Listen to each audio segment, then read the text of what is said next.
How you guys doing? My name is Stan Banks from T-Shirt Side Hustle, and I help people start T-shirt businesses from home, wherever you at. And today I'm here. This guy needs no introduction. My man for a long time, since we were probably 6 months to 3 to 6 months into YouTube, man, we connected. I never got to meet you in person.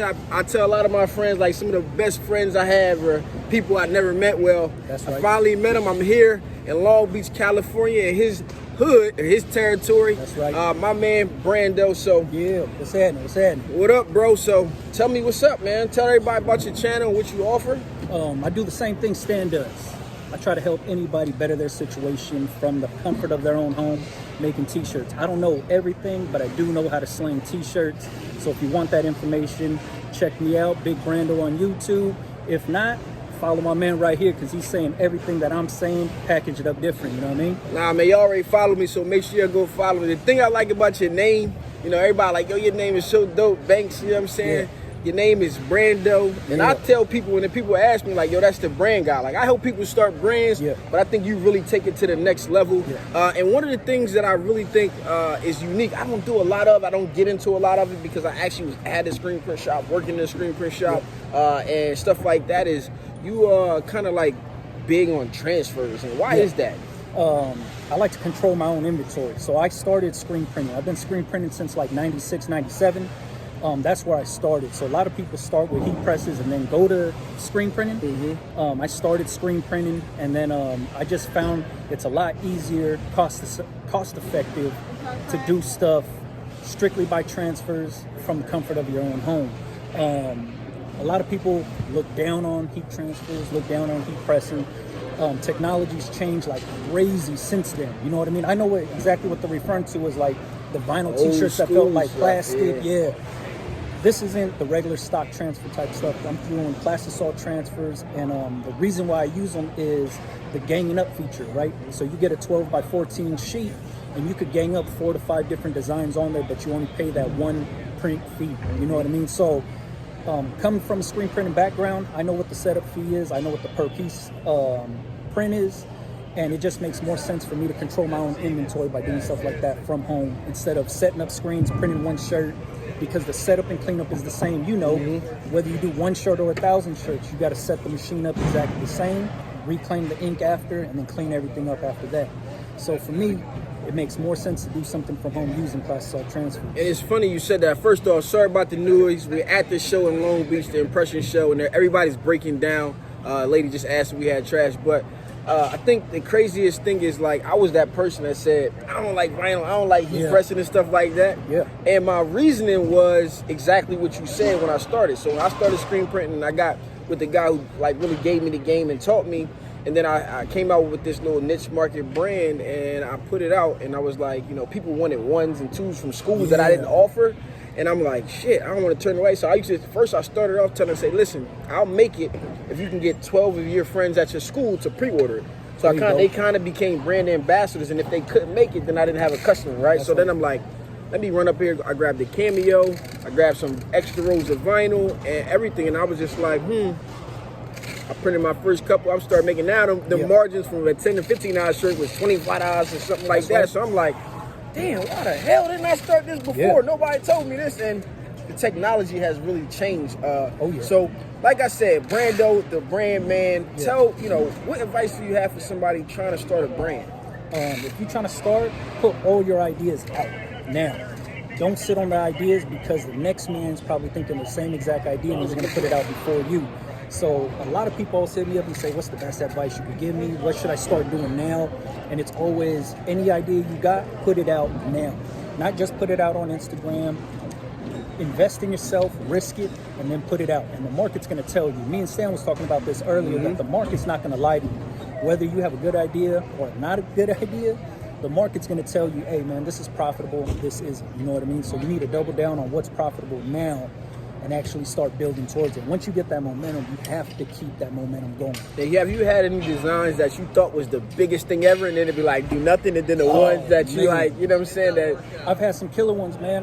For example, I dropped $8,000 on screen printing a bunch of shirts.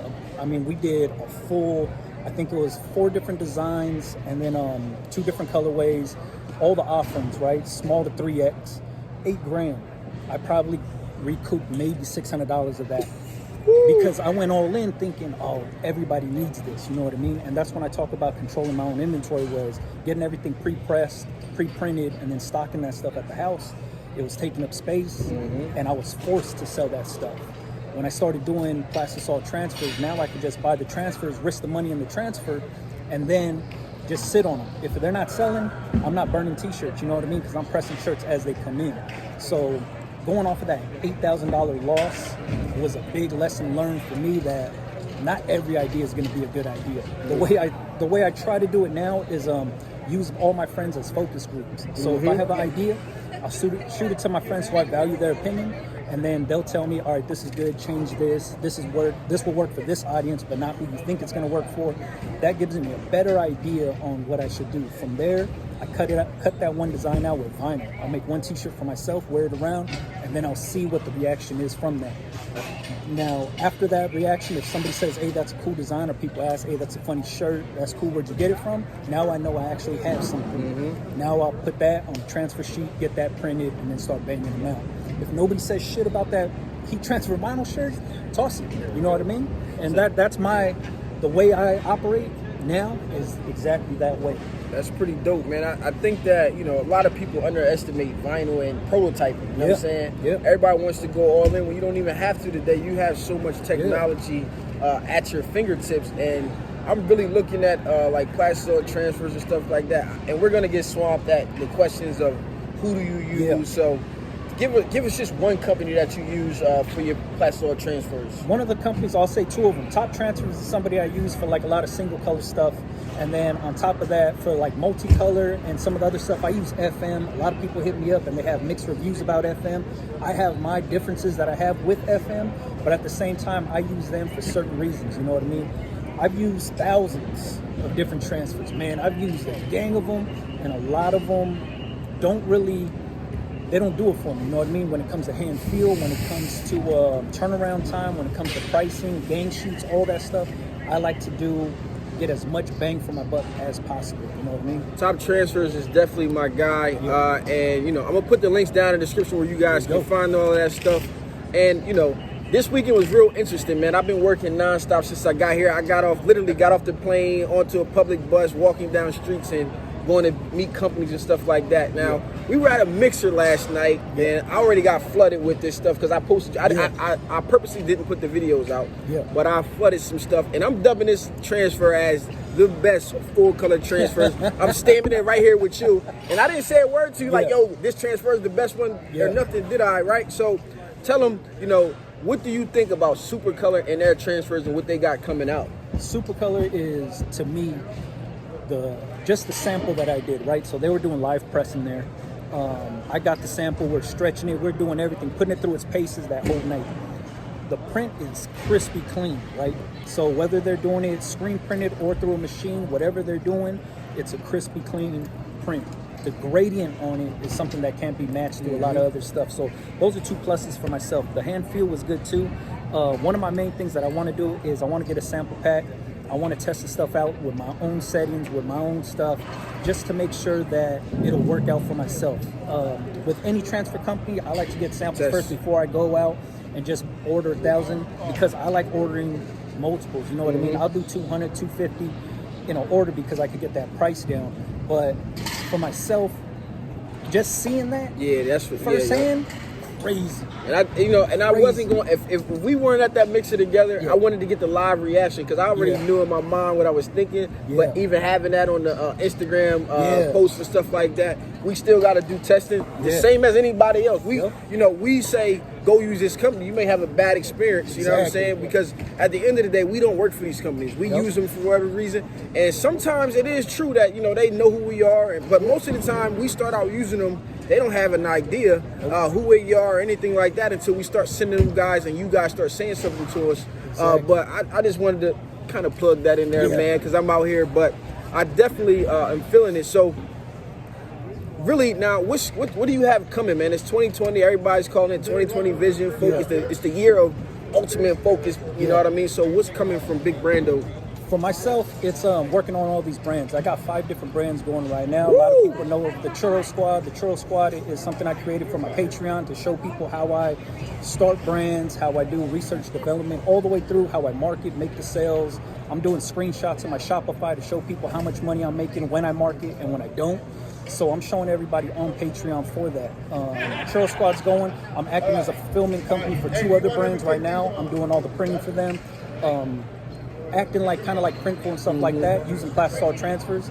And on top of that, for my YouTube, I run these brands full time. That's like, I make money making t-shirts. I don't make money off of YouTube. I mean, I make money off of YouTube, but it's not a big chunk of the money. Right.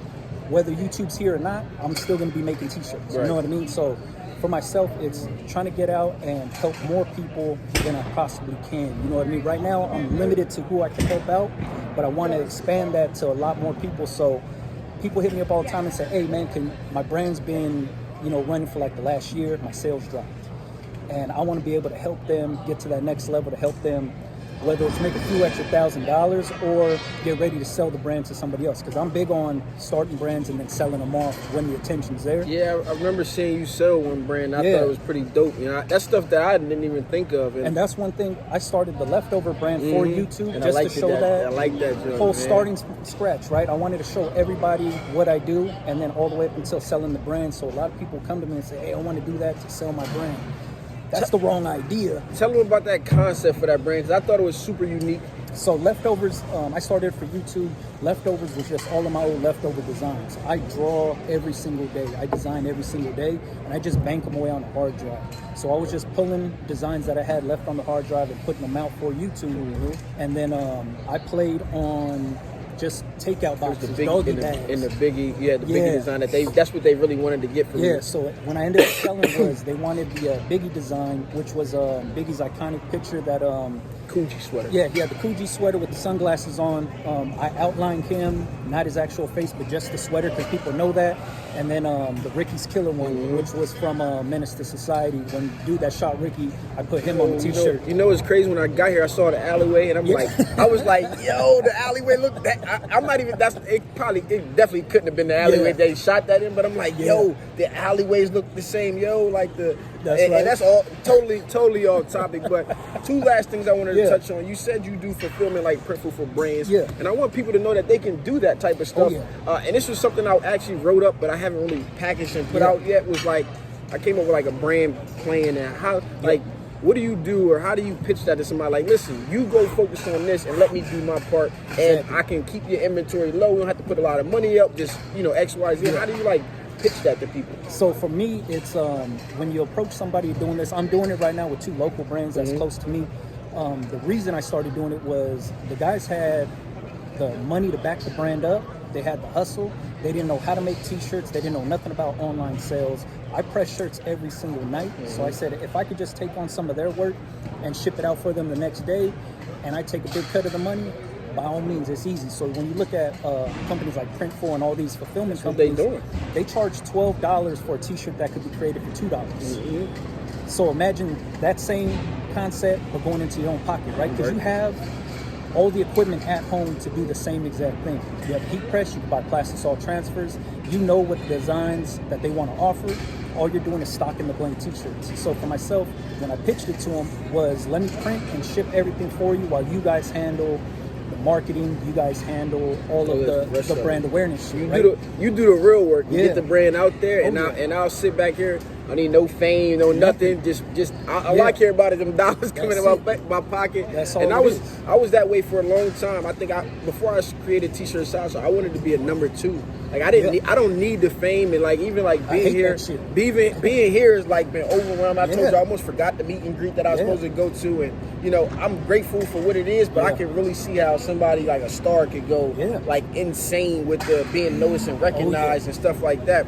The last thing I wanted to touch on is logo flows and your designs and stuff. The one I wanted to steal like an artist, and that's the concept that I teach is taking all the inspiration and then create your own stuff out of it. Don't just take it verbatim.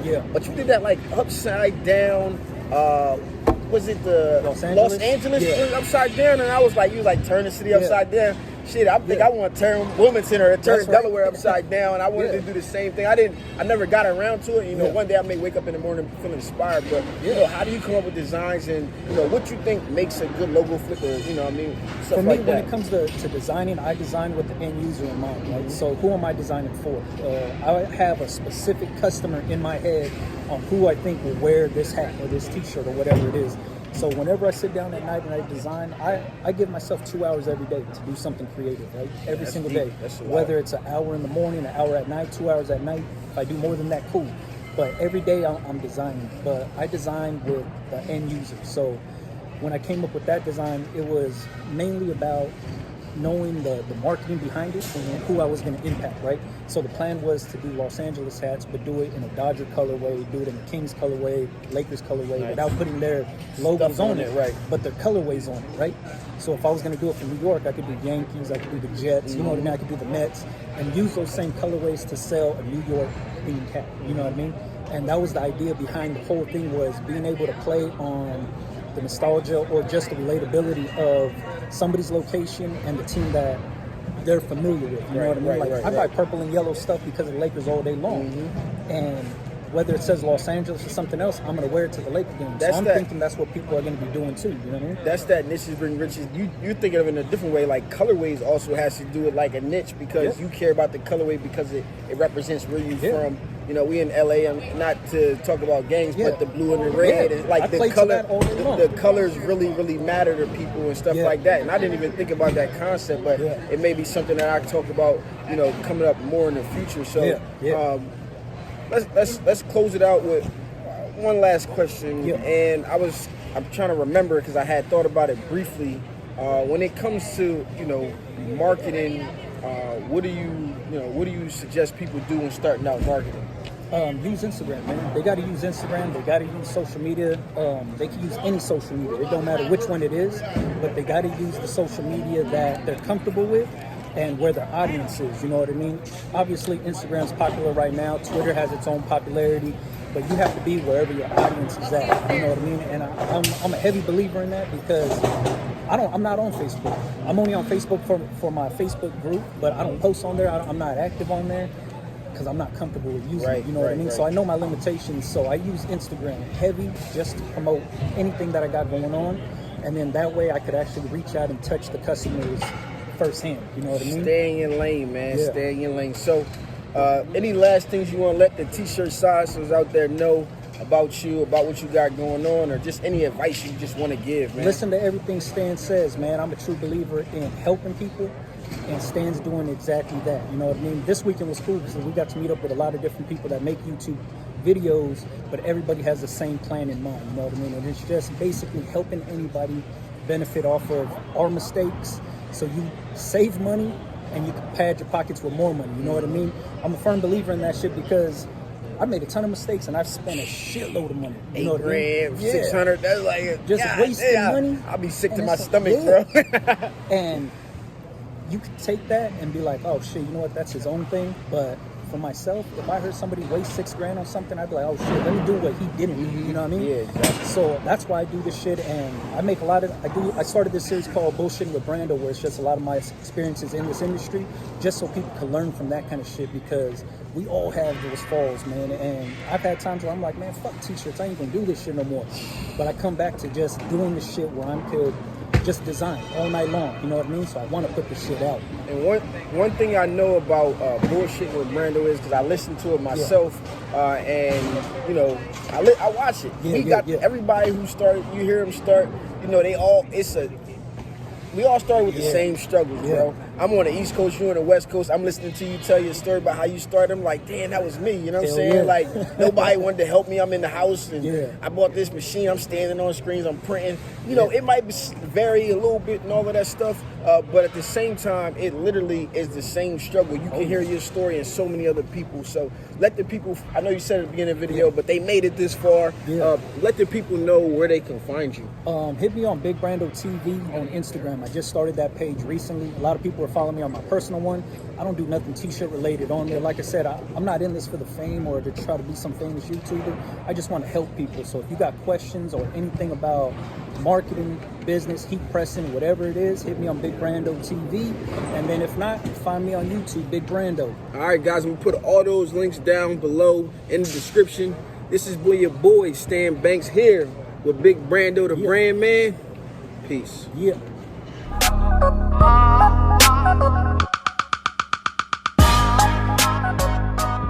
All right, dog. Appreciate you, brother. No doubt. I'm Hell telling yeah. you, I'm not bullshit. Next time I get out here, I need a bike. Hey, I got extras, And man. we need to go. And we need to go ride. Like, I on. like when you put them videos up with them Johns. Like, Yeah. I was like, I get damn, out don't to wanna Philly do and that ride shit. too, man. You go to, man. I'm out in I Philly don't, riding. I don't own no bike. No, I ride a scooter though.